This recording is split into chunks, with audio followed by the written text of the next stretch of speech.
হয় মই উপস্থিত আছোঁ বৰ্তমান সৰুপথাৰ বিধানসভা সমষ্টিৰ অন্তৰ্গত গেলাবিল গাঁও পঞ্চায়তত। আচলতে আমি প্ৰাগ নিউজে নিৰবিচ্ছিন্নভাৱে সৰুপথাৰ সমষ্টিৰ অন্তৰ্গত পঞ্চায়তসমূহত কিদৰে দুৰ্নীতি সংঘটিত হৈছে, সাধাৰণ কেৱল মাত্ৰ PMAY ঘৰ যিসকল অতি দৰিদ্ৰ শ্ৰেণীৰ লোকক আচলতে ঘৰ প্ৰদান কৰে, এই ঘৰ নিৰ্মাণৰ ক্ষেত্ৰত পঞ্চায়তৰ বিষয়ববীয়া ৱাৰ্ড সদস্যৰ লগতে ছেক্ৰেটাৰী বা সচিবসকলে যেনেধৰণৰ দুৰ্নীতি কৰি আছে সেয়া আমি নিৰবিচ্ছিন্নভাৱে দেখুৱাইছোঁ। আজি মই আহি উপস্থিত হৈছোঁ সৰুপথাৰ বিধানসভাৰ এই গেলাবিল গাঁও পঞ্চায়তত। আচলতে গেলাবিল গাঁও পঞ্চায়তৰ ৫ নং ৱাৰ্ডত এটি PMAY অৰ্থাৎ প্ৰধানমন্ত্ৰী আৱাস যোজনাৰ অন্তৰ্গত যিটো গৃহ নিৰ্মাণ হৈছিল, সেই গৃহত এগৰাকী মহিলাই লাভ কৰিছিল আচলতে এই ঘৰটো। কিন্তু কোনো ধৰণৰ নীতি নিয়ম নথকাকৈ এই গৃহটো নিৰ্মাণ কৰা হৈছিল। চৰকাৰী মতে যি জোখ আছিল 20 ফুট দীঘল আৰু 17 ফুট বহল ঘৰ নিৰ্মাণ কৰিব লাগে, কিন্তু কোনো ধৰণৰ ৰুল ৰেগুলেশ্যন নমনাকৈ ছেক্ৰেটাৰীয়ে খুদ আচলতে নিজে তেওঁ ঠিকাদাৰৰ ওপৰত উপস্থিত হৈ গৃহটো নিৰ্মাণ কৰিছে। মই প্ৰথমে দেখুৱাই ল'বলৈ অনুৰোধ কৰিছোঁ। আচলতে ইয়াত এটা তলত এই গৃহটো নিৰ্মাণ কৰোঁতে ইয়াৰ তলত ফাউণ্ডেশ্যন থাকিব লাগে, কিন্তু উল্লেখযোগ্য কথা এই ঘৰটো নিৰ্মাণ কৰাৰ ক্ষেত্ৰত ইয়াৰ পৰাই আৰম্ভ কৰিছে, তলত কোনো ধৰণৰ ফাউণ্ডেশ্যন নাই আৰু জোখতকৈ অতি নিম্ন। ইয়াত আচলতে এখন পালেং সোমোৱালে তাত আৰু মানুহ সোমাবলৈ জেগা নাই। গতিকে প্ৰথমে আমি জানি লওঁ যিগৰাকী হিতাধিকাৰী আছে তেখেতৰ পৰা। আচলতে কি ক'ব, আপোনাৰ কিয় হৈছে এনেকুৱা?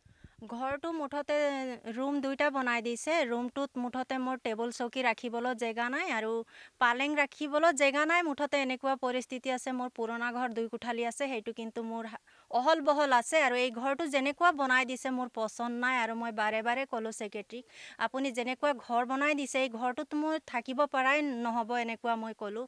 কিন্তু ছেক্ৰেটাৰী সেইবোৰ কথা নলয় মোৰ পৰা। 1 বছৰ হৈ গ'ল আপোনাৰ ঘৰটো? 1 বছৰ হ'ব, এইটো জানুৱাৰী ফেব্ৰুৱাৰী পালে। কিয় সম্পূৰ্ণ হোৱা নাই কামটো? সেইটো মই ক'ব নোৱাৰোঁ, কিন্তু ছেক্ৰেটাৰী পইচা লৈছে আৰু মোকে বনাবলৈ কয়। মই ঘৰটো বনাব নোৱাৰিম কাৰণ গোটেইখিনি। কিমান উলিয়ালে আপুনি? পইচা মই উলিয়ালোঁ 2 কিস্তিত মই 80,000 টকা উলিয়ালোঁ। গোটেইখিনি পইচা ছেক্ৰেটাৰী ল'লে আৰু এতিয়া যিখিনি টিঙৰ পইচা 48,750 টকা সোমাইছে সেইটো মোক বিচাৰিছে। সেইদিনাখন আহিছিলে, মোক ক'লে যে বাইদেউ পইচাখিনি মোক দিব লাগে, মই কামখিনি কৰিম।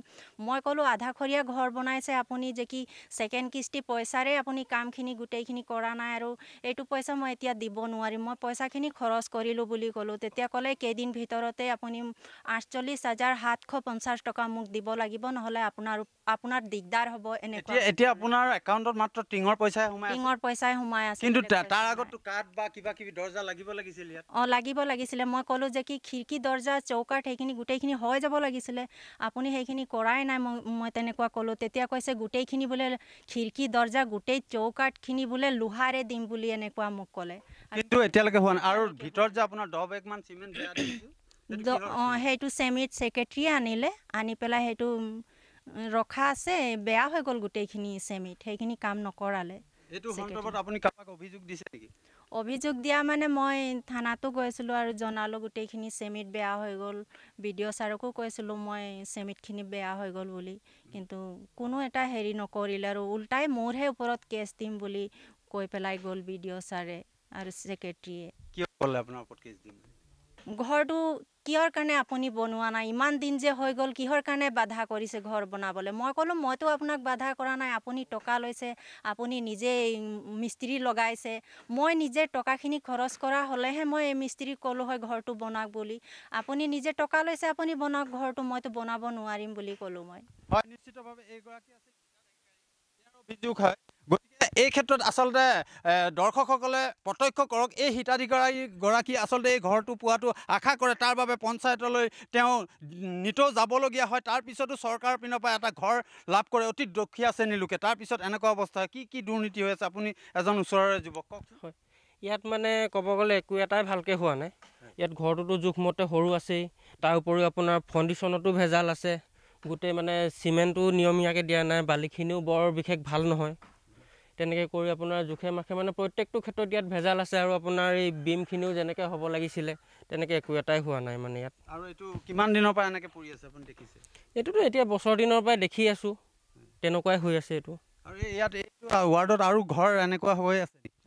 এনেকুৱাটো বাৰু এতিয়ালৈকে গম পোৱা নাই, তথাপিও মানে আমি যিমানটো জানো অভিজ্ঞতা যিমানটো আছে আৰু সেইটো মতে জানো যে এইটো তেনেকুৱা হ'ব নালাগে, ইয়াতকৈ নিশ্চয় উন্নত হ'লহেঁতেন আৰু বাকী ঘৰবিলাক যিবিলাক নেকি সেই একে কেইটকাই পাইছে, সেই কেইটকা পইচাতে ধুনীয়াকৈ হৈছে। কিন্তু এইটো ঘৰহে আধৰুৱা হৈ কেনেকৈ কি হৈ ৰ'ল সেইটো মানে ক'ব নোৱাৰিছোঁ। আৰু এতিয়া আগততো ৰাইজে নিজেই বনাইছিলে, আগত চব ঠিকে ঠাকেই দেখিছিলোঁ। কিন্তু এতিয়াকৈ শুনিছোঁ নতুন ৰুল বোলে ছেক্ৰেটৰীয়ে বনাই দিব বোলে, বাকী মানুহখিনি কেনেকৈ পইচা দিলে পইচাখিনি খাই পেলাই বা খৰচা কৰি দিয়ে, ঘৰটো সময়মতে উলিয়াই দিব নোৱাৰে বা তেনেকুৱাত বোলে জেল খাব কিবা কিবি বোলে ভাবুকি দিয়ে যদি সময়মতে ঘৰটো উলিয়াই দিব নোৱাৰে। কিন্তু আজি সেয়াই কৰিছে আমাৰ মানে এতিয়া পঞ্চায়তৰ ছেক্ৰেটৰীয়ে কৰিছে সেইখিনি কাম এতিয়া চাওক। হয়, এতিয়া আচলতে মই আগতে কৈছোঁ যে এই পঞ্চায়তখন দাস নামৰ যিগৰাকী সচিব আছে, তেওঁ আচলতে এই PMAY ঘৰসমূহ নিৰ্মাণৰ বাবে ঠিকাদাৰ, তেওঁ স্বয়ং ঠিকাদাৰ। গতিকে তেওঁৱে নিৰ্মাণ কৰি দিয়ে এনেধৰণৰ গৃহসমূহ। তাৰ ওপৰত তদন্ত হ'বনে নহয় সেয়া আচলতে প্ৰশাসনে এই প্ৰতিবেদন চোৱাৰ পিছত কৰিব। আৰু তাতকৈ উল্লেখ কথা আপোনালৈ দিয়া বাইদেউ নটিচখন দিয়ক। এই নটিচখন প্ৰদান কৰিছে আচলতে BDO অফিচৰ পৰা। যিহেতু স্বয়ং সচিবগৰাকীয়ে তেওঁৰ পৰা টকা উলিয়াই নি এই গৃহটো নিৰ্মাণ কৰি আছে, তেওঁ সম্পূৰ্ণ কৰি দিয়া নাই নিৰ্মাণ। তাৰপিছত এই পত্ৰখন কিন্তু তেওঁলৈ প্ৰেৰণ কৰা হৈছে যে আপুনি অতি সোনকালে গৃহটো নিৰ্মাণ কৰিব লাগে, অন্যথা আপোনাক আইনগতভাৱে ব্যৱস্থা লোৱা হ'ব। কিন্তু উল্লেখযোগ্য কথাটো হ'ল গোটেই টকাটো লৈ আছে সচিবগৰাকীয়ে, আৰু সচিবগৰাকীয়ে নিৰ্মাণ কৰি নিদিয়াৰ পিছত তেনেধৰণৰ নটিচ কিন্তু হিতাধিকাৰীলৈ প্ৰেৰণ কৰিছে। আচলতে এই পঞ্চায়তখনত আজব এটা কাণ্ড সংঘটিত হৈ আছে। গতিকে যিসকল বিষয়ববী আছে বা বিধায়ক আছে এই সমষ্টিৰ, তেখেতে সকলো সুচাৰুৰূপে পৰিচালনা হোৱাটো বিচাৰিছে। গতিকে এই ক্ষেত্ৰত এই প্ৰতিবেদন প্ৰত্যক্ষ কৰাৰ পিছত মই ভাবিছোঁ নিশ্চয় ইয়াৰ ওপৰত এক উচিত তদন্ত হ'ব।